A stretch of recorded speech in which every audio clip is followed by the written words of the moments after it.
Bang makakain dito. Belan! Ano ba ito niluto mo? Manok na naman! Wala ka ng kasawa-sawa. Hindi ka na matuto. Sawang-sawa na ko. Wala nang pagbabago. Ganito ba ang buhay? Sawang-sawa na ako. Sawang-sawa na ako!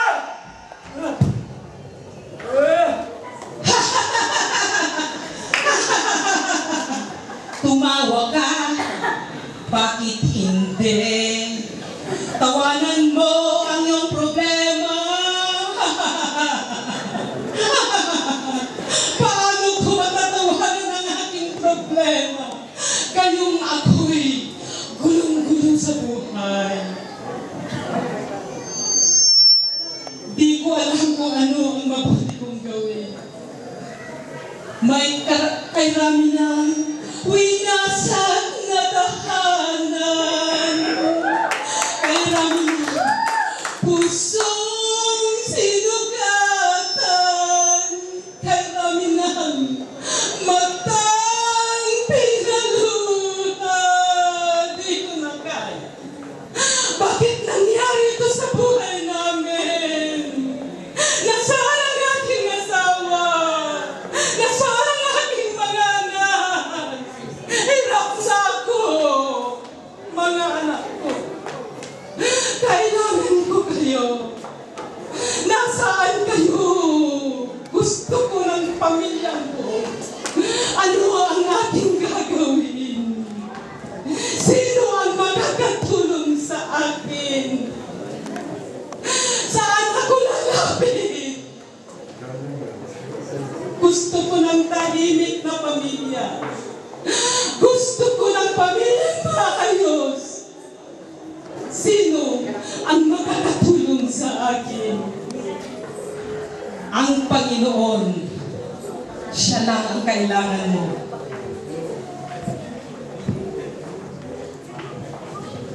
Ako ang nakikita, ako ang nasisisi, ako ang lagi may kasalanan. Pagising sa umaga, sermon ang almusal, bago pumasok sa eskwela. Ayan, kakagising mo lang, sermon na lang kagad, puno ng sermon. Palagi lang ako nakikita, ha? Ano mong ginagawa ko? Masama pa mag-acting? Masama ba yun? Masama pa hindi mag-aral? Masama pang magbulat-bulat kung saan-saan? Sabi ni Mami, ang pagmamahal ko, pagpapagal sa anak. Gusto mo pagmamahal sa katangulong abot?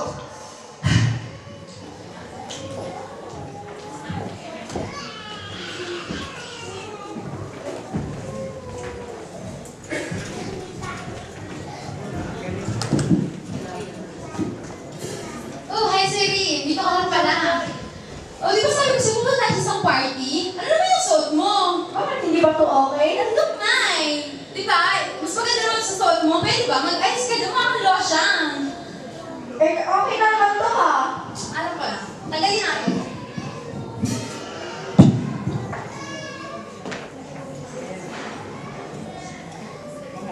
Yan. Ganda mo na.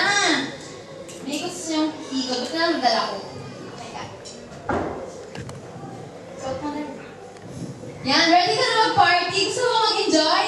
Alam mo, marami ko makikita ng mga gwapo, mga macho, grabe.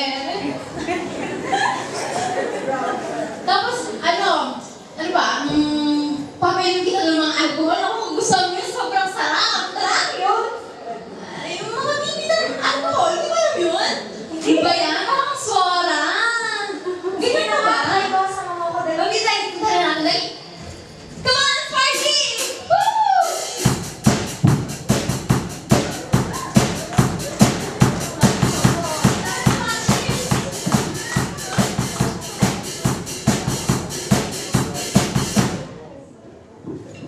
Ganito ba ang gusto kong maging buhay? Gabi-gabi nasa party na lang? Ayoko! Ayoko na ganito!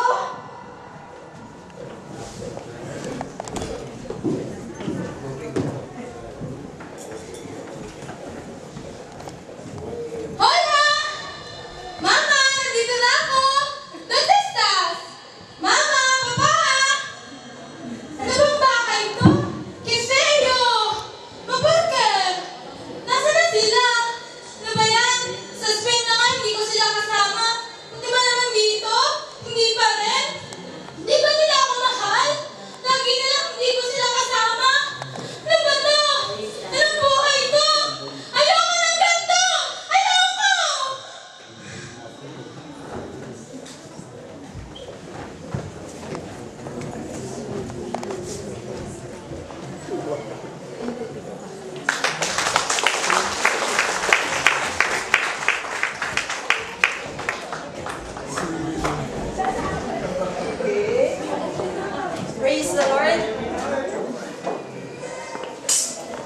Praise. Magandang umaga po sa ating lahat.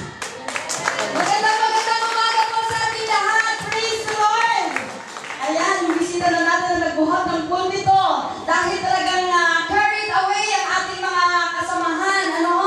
Sa ating ginawa na munting palabas. At katulad po ng nakita natin, kanina sa video, merong nangangarap na masayang pamilya. Pero bakit maraming mga pamilya ang wasak, maraming nanay ang umiiyak, at yan po ay bibigyan ng kasagutan sa umagang ito. And bago ko ibigay sa inyo ang ating guest speaker, gusto ko munang ipakilala sa inyo ang kanyang pamilya.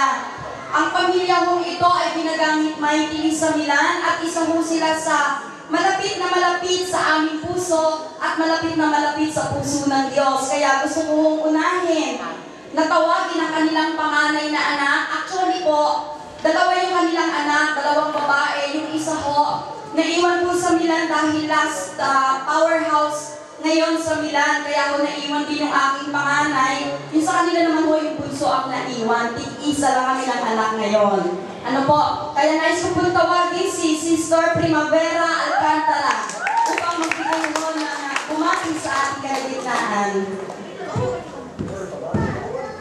Praise God. Magandang umaga po sa inyo lahat. And talagang it is a privilege for us to be here. Kasama niyo po at in behalf of the Siwa and Milan and of Kuya Benji, kami po nagbabati sa inyo ng Happy Families Day. And surely kayo po ay kapamilya po namin sa ating Panginoon Diyos. Amin po ba? And yung mga kabataan natin po, kung gusto nga rin pa nila sanang sumama at makisama sa inyo sa event na ito, sa celebration na to. But kagaya mo na sinabi ni Tita Mo na may powerhouse po sa Milan. But nais po nila na malaman nyo na kayo po ay nasa puso ng mga kabataan sa Milan. And tayo po lahat ay isang pamilya. Amen. So Happy Families Day po sa inyo lahat. Po ang mga panganay na anak ng ating nagapagsalita. At ngayon naman ho'y tatawagin ko ang isa sa matuturing natin. Talaga naman hong woman of God. Siya ho ang pinaka-area VIA, chairman ng VIA ng area ng kabuuan ng Region 2. Region 1, I mean, dahil ho tayo, Region 2 sila naman ay Region 1. At siya ho yung ex-girlfriend ng ating speaker. Ex-girlfriend dahil siya ho'y asawa na ngayon. Amen? Ang babaeng ito'y malapit na malapit sa puso ko at marami ho kami pinagsamahan sa Milan na hirap, ginhawa, iyak at tawa. Nais ko may pakilala sa atin. Let's give her a JIL Parma clap of applause. Sister Malu Alcantara.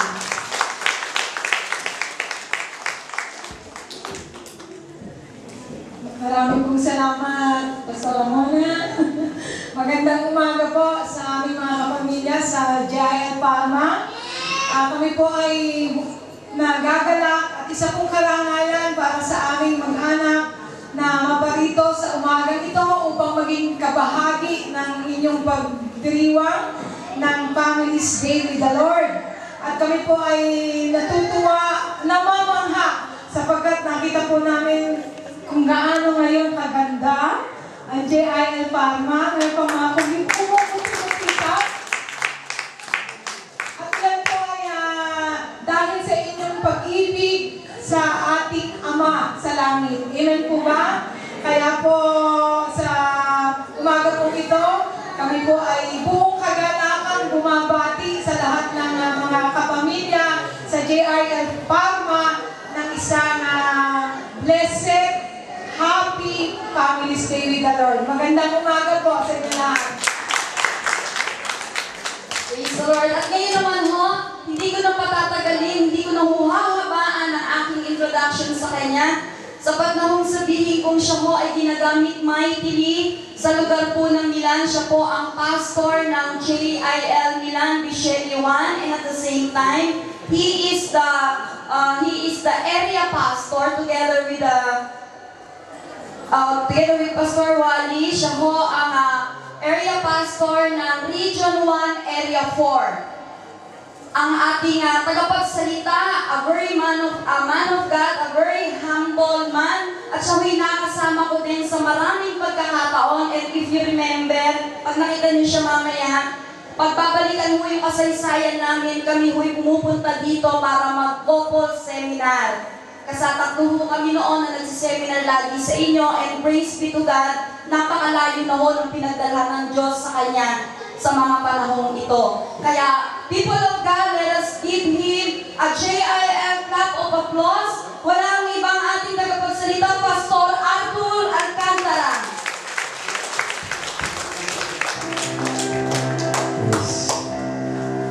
Praise God. Happy Family's Day po sa lahat ng mga pamilya namin ito. Medyo nakakalula yung presentation ni Pastor Ramona. Glory to God at mukhang hindi kayo happy ata.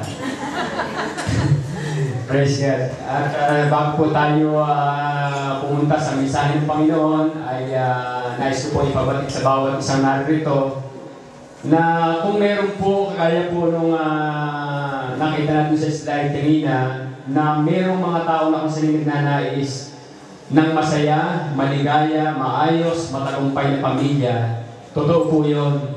Pero isang bagay po, mayroong higit na nagnanais ng maayos, maligaya, maayos, at matagumpay na pamilya. Yan po ay walang iba kundi ang ating Diyos na buhay. Amen. Kung ang Diyos ay may pagpapahalaga sa bawat individual, lalo't higit ang pagpapahalaga ng Diyos sa bawat pamilya. Amen. At ang bawat pamilya po, nilalang, nilikha ng ating Panginoon para sa Kanya at para sa Kanya lamang. Kapag gano'n po ang nangyari, isa pong bagay ang katiyakang mangyayari sa bawat pamilya. Yung pong nais na maging maligaya, maayos, matagumpay at masayang pamilya, yung po ang mararanasan. Amen? Kaya po sa oras na ito, bago po tayo dumako sa mensahe ng Panginoon, meron pong awit, sabi niya, when I look into your holiness, when I gaze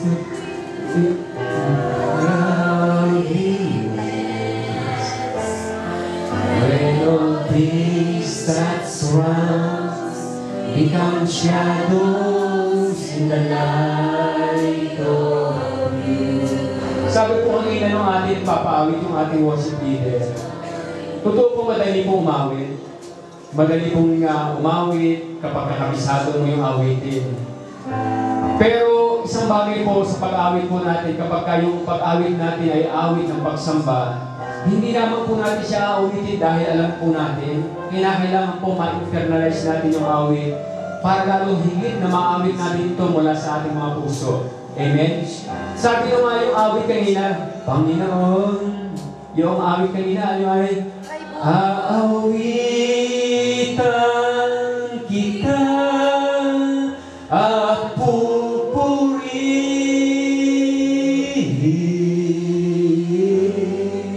Panginoon, kay buti mo sa akin. Maaaring sa umpisa, awit mo na siya, Panginoon. Diba? Parang lang dahil kabisado mo. Pero habang inaawit mo siya, kinakailangan yung mismo sarili mo, yung mismong espiritu mo, yung mismong kaluluwa mo, ipasok mo doon sa awit. At kapag nagawa po natin yon, darating po doon sa punto, ayaw nyo na tumigil. Pinipigil na kayo, ayaw nyo pang tumigil, ayaw nyo pang patigil. Kaya po sa oras na ito, mga mananamba at anak ng Diyos, mga pamilya ng Diyos, inaanihan po ang bawat isa na tumayo. With all your heart, awitin po natin yung inawit natin kanina, yung Panginoon. Kay buti mo sa akin, Panginoon, kay buti mo sa akin. Hallelujah. With all your heart,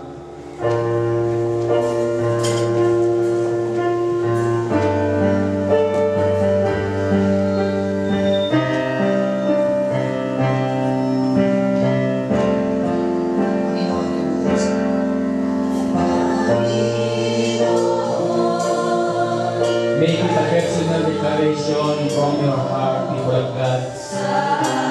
Ang sabi ng Panginoon, kung saan meron 2 o 3 na nagtipon sa pangalan ng ating Panginoon Jesus, ang kanyang banal na presensya ay naroon sa kanyang kalagitnaan. Kapag naroon ang presensya ng ating Panginoon at narinig niya ang kanyang mga anak, ay umaawit ng papuring pagsamba. Nagpapahayag ng kanyang pagmamahal. Ang Panginoon nanunugod, inienjoy niya yung tinig ng bawat isang nagmumula sa ating mga puso. At habang inienjoy niya yung ating awit ng pagsamba, isang bagay ginagawa ng Panginoon, naghahanda siya ng isang dakilang bagay. Mga bagay na kung saan inaasam, ninanais ng bawat isang pamilya. Sa oras ito, people of God, with all your heart, make it a personal declaration from your heart. Kay butin mo sa akin.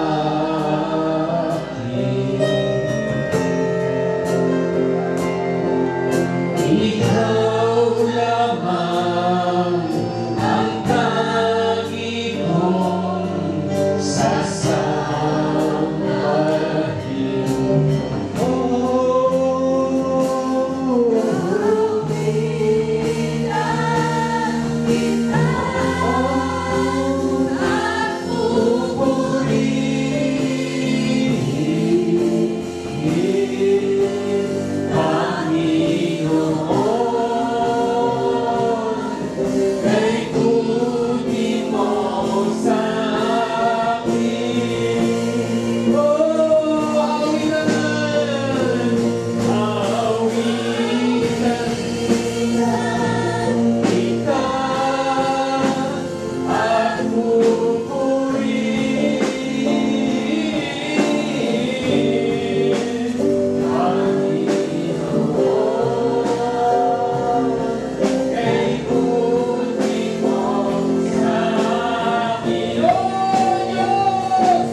With the hand lifted up. Only the people of God. Sing with all your heart. Awitan kita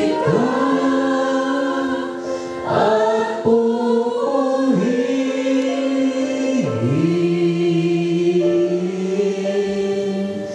ang Panginoon.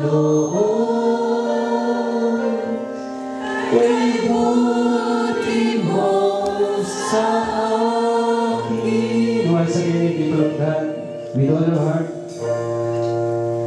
awitan. Nakilag ko sa oras nito kung gano'n po ang tinig ng iyong mana. Mula sa kanilang mga puso, ito po ang nais gawin. Purihin ang iyong lakilang pangalan sa pamamagitan ng awit. Mula din sa langit, aking amay, ulat mo yung kapagpalat. Makapangyarihan ng kamay, hipuin mo pang puso ng bawat isa. Hayaan mo kung maawit ang awitin ito nang mula sa aming mga puso, buong puso at kaluluwa, sapagkat ito ang nais mo. Awitan kita at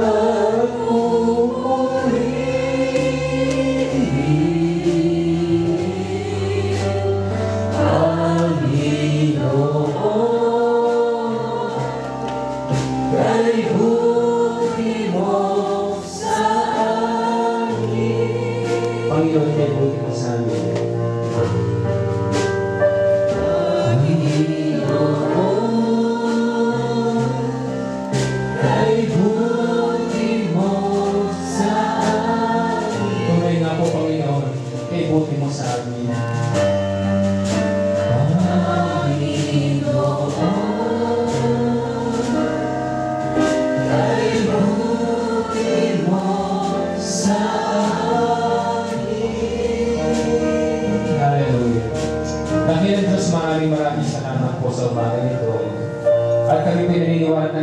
tayo sa pamamagitan ng aming awit mula sa aming mga puso na bigyan ka namin ng kagalakan. Salamat po at hayaan mo sa aming pagpakikinig ng buhay, banal at makapangyarihan salita. Personal ka po, Panginoong, mangusap sa bawat isa sa amin. Patuloy, Panginoon, maunawaan natin ang mensahe ayon sa iyong banal na kalooban. Salamat po, pinagkakatiwala po namin sa lahat ng bagay. Dakilang Ama, sa ilamang lahat ng papuri, pasasalamat, pagsamba sa pangalan ng Panginoon Jesus. Amen. Praise the Lord. Praise God. At wala po sa Milan, muli ay nais ko pong ibaupload sa inyo ang isang pagbati mula sa aming mga puso. Maligayang araw sa mga pamilya narito. At isa pong bago po ako magpatuloy ay nais ko lamang pong hindi ko po alam kung ang bawat isa rito ay nakakapanood ng live sa Milan. Noong nakaraang linggo ay celebrate po ang Milan ng Family's Day.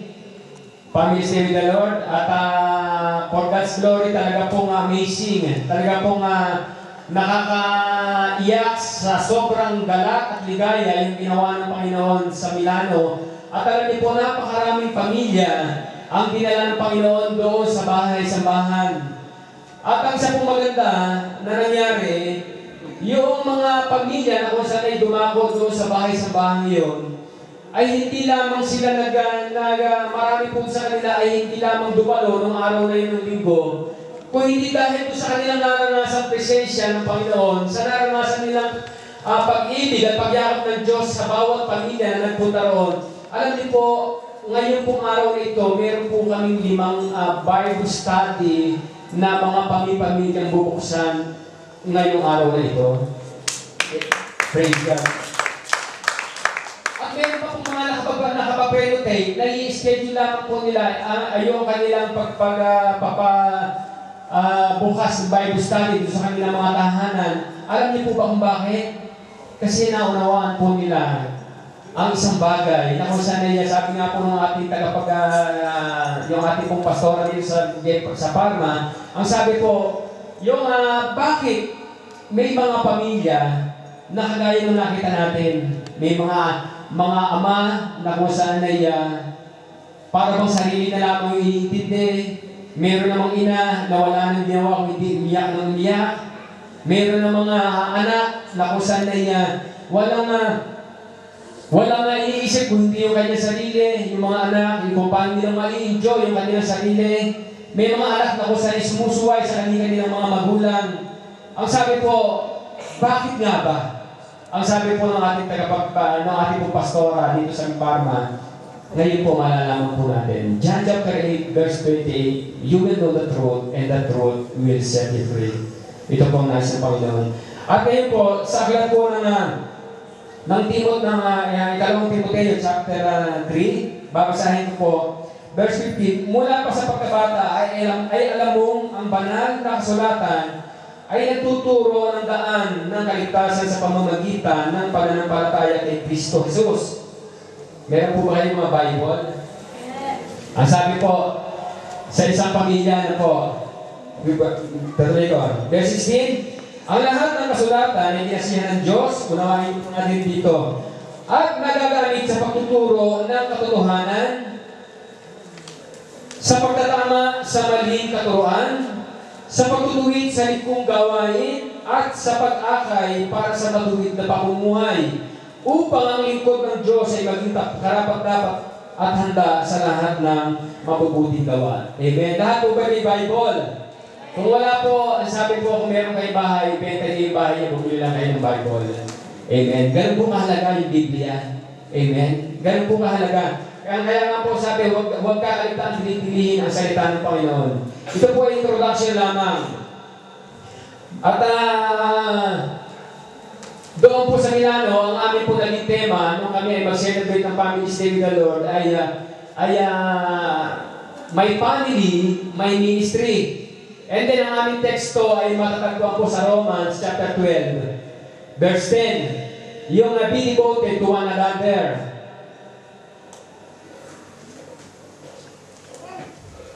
Praise the Lord.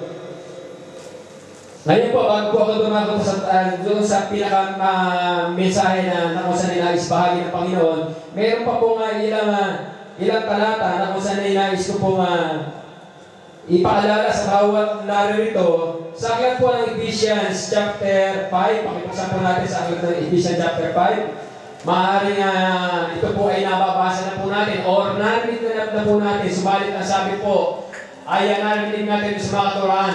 Ang gamot sa mga taong nakakalimot ay ano? Paalala. Paalaala. At ito po ay isang paalaala lamang. Sa aklat po ng Ephesians chapter 5, verse 22, sabi dito, mga babae, pasakop kayo sa sarili ninyong asawa tulad ng pagpasakop ninyo sa Panginoon. Sapagkat ang lahat ng ulo ng kanyang, sapagkat ang lalaki ang ulo ng kanyang tahanan tulad ni Kristo na siyang ulo ng iglesia na kanyang katawan at siyang tagapagligtas nito. Kung paano nasasakop ni Kristo ang iglesia, gayon din naman, ang mga babae ay dapat pasakop ng lubusan sa kanilang asawa. Mga lalaki, mahalin ninyo ang inyong asawa na gaya ng pagmamahal ni Kristo sa iglesia. Inihandog niya ang kanyang buhay para sa iglesia. And then, Ephesians chapter 6, verse 1, mga anak, lahat ng mga anak, sundin ninyo ang inyong mga magulang sa Panginoon sapagkat ito ang nararapat. Igalang mo ang iyong ama at ina, ito ang unang utos na may kalakip na pangako. Ikaw ay giginhawa at hahaba ang iyong buhay sa lupa. Amen. Sa mga magulang uli, sabi niya, mga magulang, huwag kayong gumawa ng mga bagay na ikagagalit ng inyong mga anak. Sa halip, palakihin niyo sila ayon sa disiplina at katuruan ng Panginoon. Sa madaling sabi, doon sa mga talata po na ating pong binasa, uunawain po natin, sabi nga po, kung gusto po natin magkaroon ng maayos, maligaya, matagumpay na buhay, kompleto yung instruction ng Panginoon sa bawat miyembro ng pamilya. Amen? Hindi siya nagbigay ng instruction sa ama lang, hindi siya nagbigay ng instruction doon lamang sa ina, o kaya ay doon lamang sa anak, kung hindi bawat miyembro ng pamilya ay may kani-kanyang instruction mula sa ating Panginoon. Amen? Na kapag ito ay susundin ng bawat miyembro ng pamilya ayon doon sa instruction na ibinigay ng ating Panginoon, tiyak, maayos at maligaya yung buhay. Kaya po, sabi po, ang ating pong tema ay may ministry, may family, be devoted to one another. Yun po yung ating pong tema. Sabi niya po, higit na maging magkaroon ka ng higit na pagmamahal o pagpapahalaga doon sa kapwa mo kaysa sa'yo. Amen? Kapag ganun po ang nangyari, kapag ganun po ang ginawa ng bawat miyembro ng pamilya, tiyak, magagampanan niya yung kanyang duties and responsibility. Amen? Yung kanina, nakita ko sa slide, kanina doon, sabi niya nakalagay din, duties and responsibilities. Ang nakalagay po doon, na nabasa ko, ay yung kanyang, yung meron ganun kasi ng tao na gumaganap sa duties and responsibility, tinitingnan niya yung mga kahinaan, yung pangangailangan ng kanyang kapwa kaysa doon sa kanyang sarili. Amen? Alam niyo po, bago po ako patuloy, meron pong isang kwento, totoong buhay na nangyari. Totoo nga pangyayari, at ito po ay, actually, kagabi po ay nag-overnight, meron po kami overnight prayer meeting, kaya po medyo napuyat ng bahya, pero handog pa rin yung kalakasan ng Panginoon tulad ng nila, di ba? Pero yung pong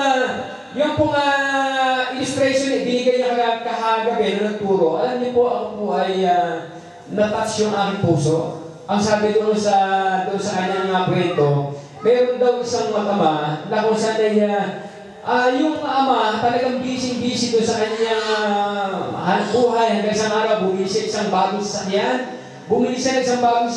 At yung sasakyan na yan talagang mahal na, nililinis niya lagi yung sasakyan. At yung bata isang araw, tumatakbo rin sa ama at ang sabi doon sa ama, Tatay, ang iyong kotse, sinulatan ko ng pako. At yung ama, hindi na tinignan yung sinabi noong anak na sinulatan na, ang tinanong niya, totoo ba sinulatan mo? Totoo. Ito ngayon pa ako, sinulatan ko na pa ako.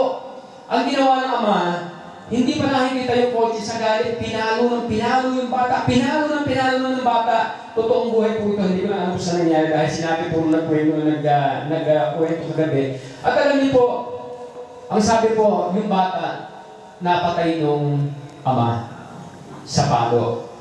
Hanggang sa nawala siya sa kanyang sarili, na makita niya yung bata pala ay hindi na humihinga, patay na.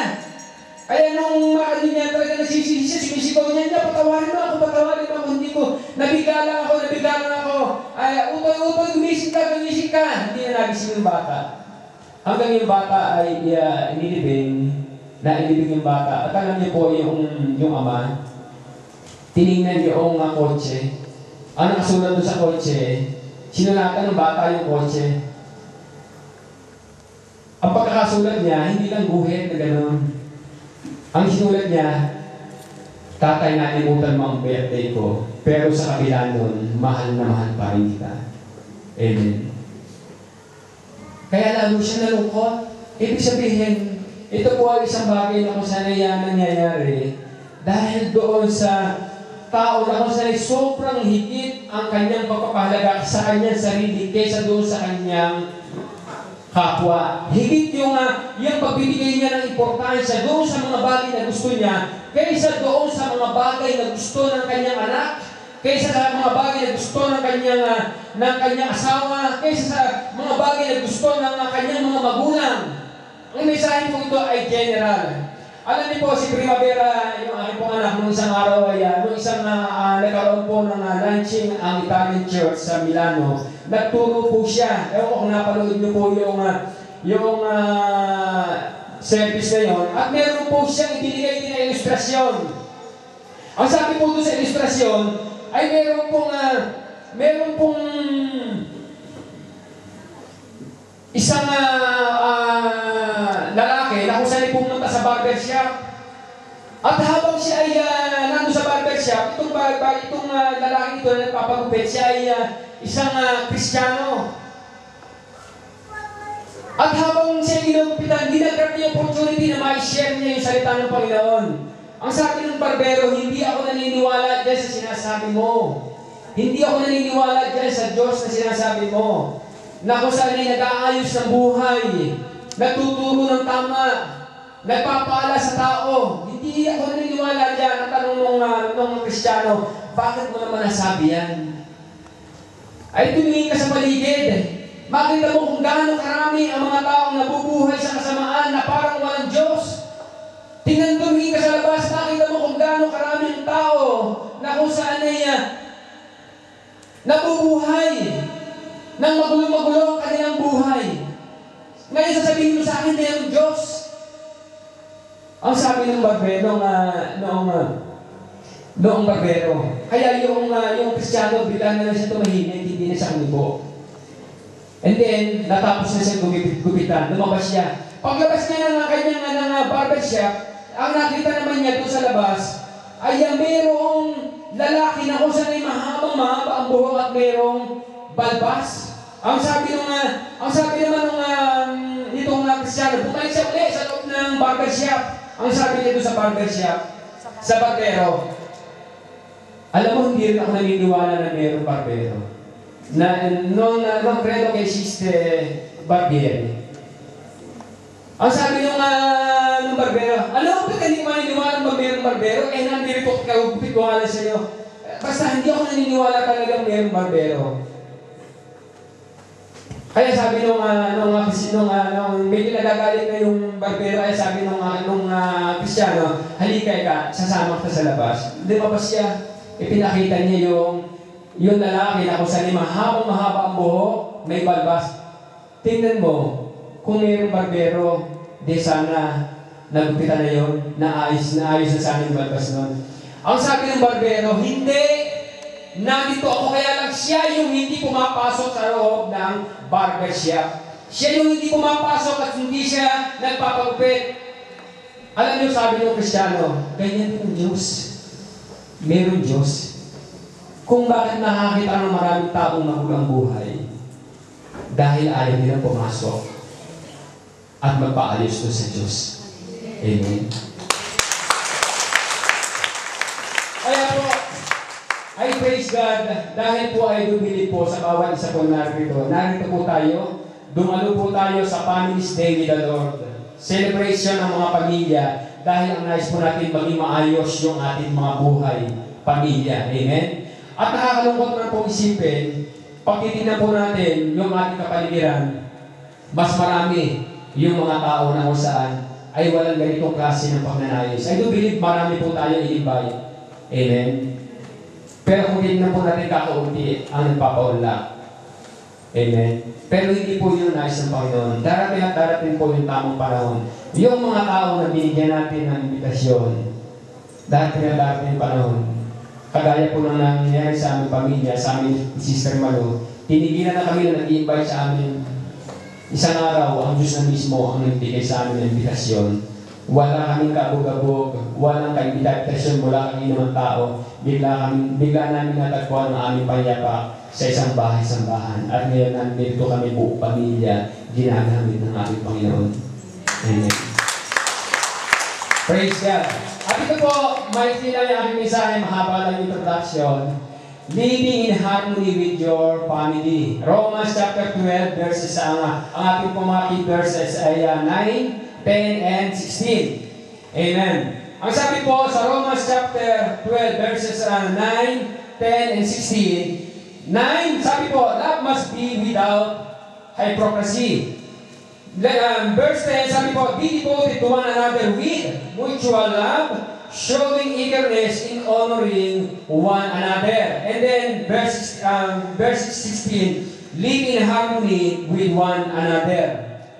Ito po yung ating mga key verses. Ito po ay makita po natin sa Romans chapter 12. Kapag po makita po natin, yung po sabing love must be without hypocrisy, yung pong wala pong halong pagkukunwari. Kailangan, lagi po natin naririnig kasi na kapag ang pag-uusapan ay tungkol kung paano magkakaroon ng ayos na pamumuhay sa isang pamilya, ang laging unang-unang naririnig natin na mensahe ay ano po? Tungkol sa pagmamahal. Amen? At marami naman tao nagmamahal. Kaya lang minsan yung kanilang pagmamahal, para bang meron ba ay, pagkat ang nais ko habang nabubuhay ay ibigin kang tunay. Tapos meron din, walang halong kukunwari.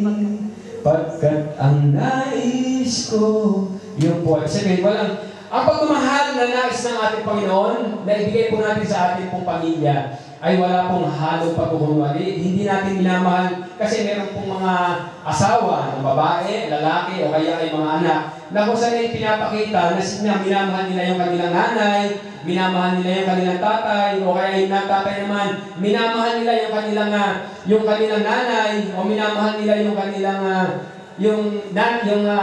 asawa, minamahal yung kanilang anak. Pero most of the time, yun po ay naipapakita lamang kapag nasa sa harap ng maraming tao. Amen? Sa harap ng maraming tao, kaya kapag medyo halimbawa ay nagkaroon ng hindi magandang reaksyon ng asawa o kaya anak, pagdating ng bahay, sinasaktan niyo ang kanyang asawa o ang kanyang anak, bakit ako hiniya doon? Bakit ako hiniya? Ibig sabihin, totoo po nangyayari yun. Practical po, very practical. Amen.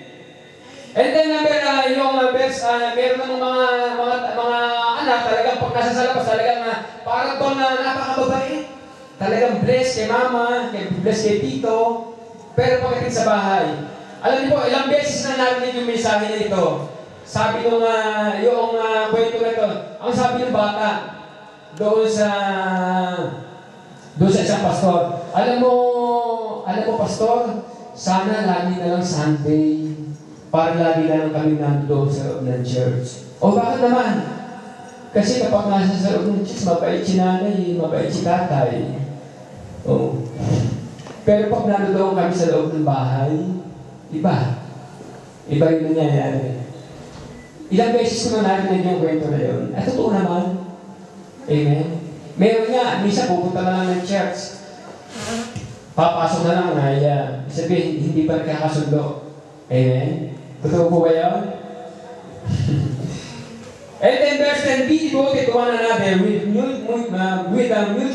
mutual love, showing eagerness in honoring one another. Verse 16, live in harmony with one another. And then, ang sabi po, pakislide ulit, one vital aspect of achieving and maintaining harmony in the family is love. Kagaya po ng aking pong naibigay illustration kanina. If we love each other sincerely, if we love each other by meeting each other's need, then that will go a long way toward preserving harmony in the family. Now, if we obey this vital aspect, we will enjoy heaven on earth right here inside our family. Amen. Totoo po yun. Kapag halimbawa nakita na nagawa po natin yung mga tinuturo, yung sinasabi po sa vital aspect na kung saan ay para ma-achieve natin, yung magkaroon tayo ng isang harmony o pagkakasundo, pagkakaisa sa loob ng tahanan. Ang kauna-unahan po dapat pumagitan talaga yung pag-ibig, yung love, yung pagmamahal. Amen. At kapag yun po yung naranasan yung naghahari sa loob ng isang tahanan, nasabi nga po dito, ang sabi ng iba ay hindi ba ang ating pong manampalataya kay Kristo, maliligtas ka, ikaw at ang iyong buong sambahayan. Ang sabi nga po doon, ang kaloob ng Panginoon ay buhay na walang hanggan sa piling ni Kristo. Amen. Sa Romans chapter 6 verse 23. Ang kaloob ng Diyos ay buhay na walang hanggan sa pamamagitan ng ating Panginoon Jesus. Kapag po iunawain natin, minsan, ang nagiging pananaw ng tao, kapag pag-uusapan po yung tungkol doon sa langit, ang langit lang doon lang matatagpuan sa itaas. Doon lamang sa, kung saan ay kapag pumanaw na tayo sa mundo ito, doon lamang natin mararanasan yung langit. Pero isang bagay po, isang katotohanan po, sasabihin ko po sa inyo, kapag sinusunod po natin yung kalooban ng ating Panginoon, even right now, right here, sa ating po pamilya, po pwede po natin i-enjoy, po pwede po tayo mamuhay sa loob ng langit. Nararanasan niyo po ba yung kapag halimbawa ay galing kayo sa trabaho, hindi niyo maintay yung oras na kayo umuwi na sa loob ng inyong bahay, umuwi na kayo sa inyong bahay at makasama niyo na yung inyong pamilya? Yung halimbawa ay nandoon sa labas kayo ng bahay, gusto niyo, umuwi na kayo ng tahanan dahil alam niyo, pagpunta niyo ng tahanan, malagang mo yung asawa mo ron, na nakasanay nag-aasikaso sa iyo, ang iyong anak, ang iyong mga anak, o kaya naman sa mga anak, nasa sa labas ka ng tahanan, uuwi ka ng bahay, ang dadalan mo, si nanay nag-iintay sa iyo, si tatay nag-iintay sa iyo na may kapanabigan. For God's glory po kami po, nakabakasyon po kami for this whole week na nito pong last week, nakabakasyon po kami mag-asawa. Yung aming anak na si Primavera, nag-organize po siya. Nag-kukuha siya kung saan ay magbakasyon kami ng Ibiza, ng Norway. Sila ino-organize niya yung kami ay makapagbakasyon dahil gusto niya kami i-please. Bilang mga magulang, gusto niya bigyan kami ng kagalakan. At alam niyo po, sa amin po mag-asawa, hindi po kami umalis. Bakit po? Alam po bang bakit?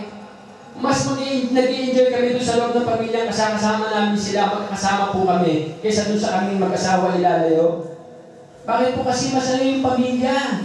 Pero kung halimbawa ang sa loob ng isang tahanan, ay pagpasok mo pa ng tahanan na sabi nung bata kanina nag-present ng kanyang kwan, ako ang nakikita, ako ang nasisisi, ako ang laging may kasalanan. Kasi most of the time, ganun po ang mga magulang. Pagpasok ng tahanan, ang nakikita agad doon sa mga bata ay lahat ng mga pangit. Doon sa mga bata naman, ayaw na ayaw nila ng ganun. Kaya lang, sila mismo sumusubay doon sa mga pinag-uutos ng kanilang mga magulang. Kaya nangyayari, pagdating nila ng tahan ng bahay, ay talagang normal lang na puputaktingin sila ng kanilang mga magulang ng pangaral at paralin. Amen? Pero isang bagay, kapag po Ang nangyari po ay yung sabi nga ba, be devoted to one another with mutual love. Kapag ito po, yung masigit na binigyan natin ng pagpapahalaga, yung ating pong mga kapwa kaysa doon sa ating sarili, ay sigurado po, gagawin pa natin yung ating mga responsibility. Amen? Hindi po kasi kapag ako nagkakaroon ng family stay with the Lord, minsan ang focus ng mga tao ay napupunta lamang doon sa iyong ama, ang may kasalanan, kaya nasira yung aming pamilya. Yung ina, ang may kasalanan kung bakit nasira yung pamilya. Yung anak, yung mga anak ang may kasalanan kung bakit nasira ang pamilya. Alam niyo po, isang bagay, sasabihin ko po, katotohanan sa oras na ito.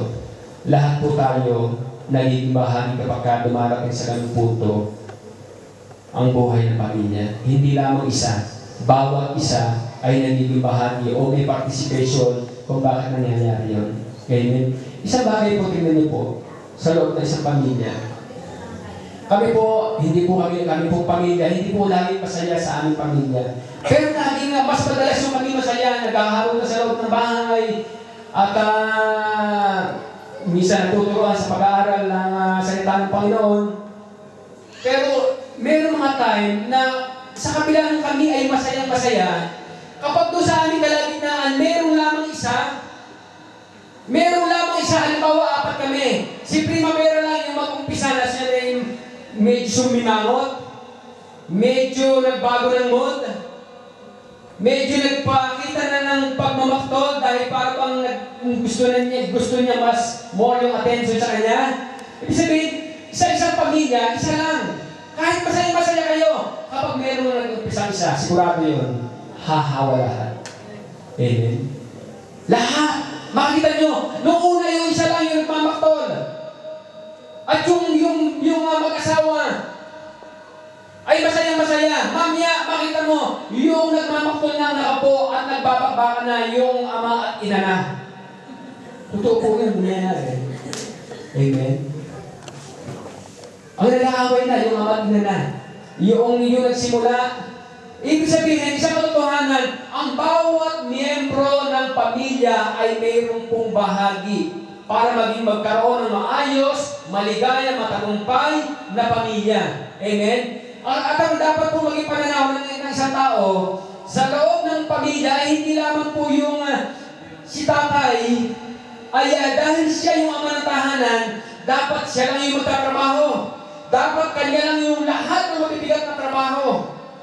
Si nanay, dahil siya yung babae, kinakailangan siya lang lagi ang magluluto, siya lagi ang mamamlansya, siya lang lagi ang lahat ng lagi. Lahat ng gagawa. At si anak naman, minsan, dahil siya yung anak, mag-enjoy naman ako. Di ba? Alam niyo po, sa mga anak, meron din po tayo bahagi. Alam niyo po, kami po mag-asawa, galak na galak po kami kapag nakikita po namin yung aming mga anak na nag-aaral, may hawak na kanilang mga books at nag-aaral. At lalo po kami galak na galak doon sa aming mga anak. Kapag kayo halimbawa ay nakikita po namin na talagang nagpiprepare sila para sa isang gawain para sa Panginoon, nakikita po namin na yung kanilang, kasi po sa mga magulang ay kagalakan na makita yung kanilang mga anak ay lumalakad ng ayos, diretso. Na hindi papunta doon sa kapamakan, hindi papunta doon sa maayos na buhay. Amen? Sa madaling sabi, ang bawat miyembro ng pamilya ay dapat magkaroon ng pananaw na kung sanay kahit na si tatay ay siya yung malakas, siya lang yung tatrabaho, siya lang dapat lagi ang magtatrabaho ng mabibigat na trabaho.